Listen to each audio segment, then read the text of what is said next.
Bonjour à tous. Ce fameux chocolat à la pistache de Dubaï, il est partout en ce moment, impossible de le rater. Mais si on allait plus loin, si derrière cette simple gourmandise se cachait en fait une véritable révolution de l'économie mondiale, c'est exactement ce qu'on va décortiquer aujourd'hui, en s'appuyant sur une analyse vraiment brillante de Laurent Bilger. Alors la question centrale, elle est là.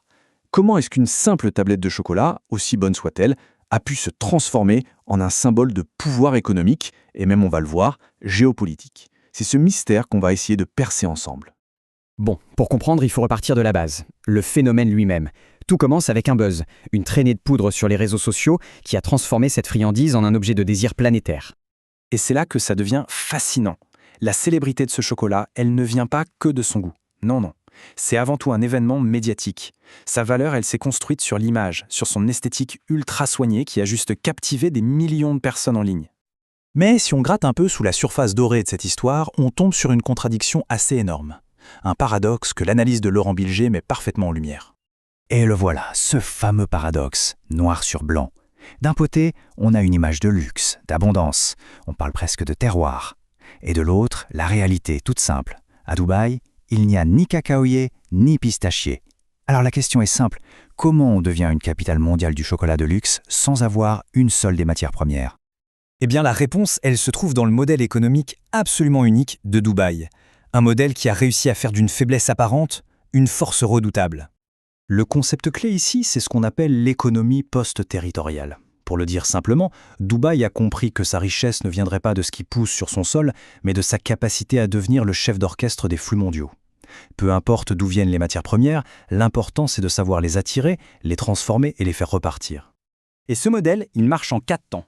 D'abord, on importe les matières premières de partout. Ensuite, on assemble sur place. On crée une marque locale forte. Troisième étape, elle est cruciale. On ajoute de la valeur symbolique, par exemple avec la certification halal, ce qui ouvre des marchés gigantesques. Et enfin, on réexporte le produit fini comme un bien de luxe mondial. Comme le dit très bien l'analyste, Dubaï n'est pas un producteur, c'est un metteur en scène. Maintenant, arrêtons-nous un instant sur l'ingrédient star, la pistache. Parce qu'on va le voir, elle est bien plus qu'une simple saveur dans cette histoire.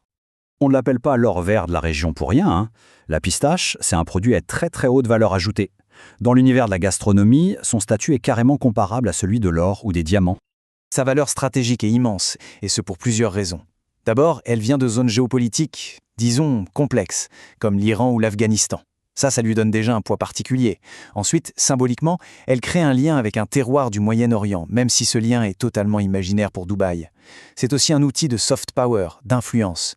Et bien sûr, plus le monde en veut, plus sa rareté fait exploser son prix et son prestige. On arrive maintenant au cœur du réacteur, au moment où l'on comprend que ce chocolat viral, ce n'est pas juste une anecdote. C'est le symptôme d'une toute nouvelle ère économique. Le point central, c'est ce basculement vers une économie narrative. Dans ce système, l'histoire qu'on raconte autour du produit, le storytelling, le branding, devient plus précieuse que les ingrédients eux-mêmes. On n'achète plus seulement un chocolat, on achète une histoire, un statut. Et ce graphique, il est incroyablement parlant. Regardez bien comment la valeur se décompose. Le produit physique en lui-même, c'est une toute petite partie. La logistique et la marque, ça compte déjà plus, mais le gros du morceau, la quasi-totalité de la valeur, ça vient d'où? Du récit, de l'imaginaire créé autour et bien sûr, du buzz médiatique. Et tout ça, ça nous amène à un concept final, le capitalisme sensoriel. C'est une nouvelle forme de luxe qui ne repose plus sur la rareté d'un produit, mais sur sa circulation, sa mise en scène et le désir constant alimenté par les médias. Le goût n'est plus une expérience privée, il devient une performance publique. Cette citation, elle est tirée de l'analyse de Laurent Bilger et franchement, elle résume tout à la perfection. Dubaï ne vend pas du chocolat. Dubaï vend une idée du monde, celle d'un luxe qui n'a plus besoin de racines, de terre, mais qui se nourrit d'un imaginaire surpuissant.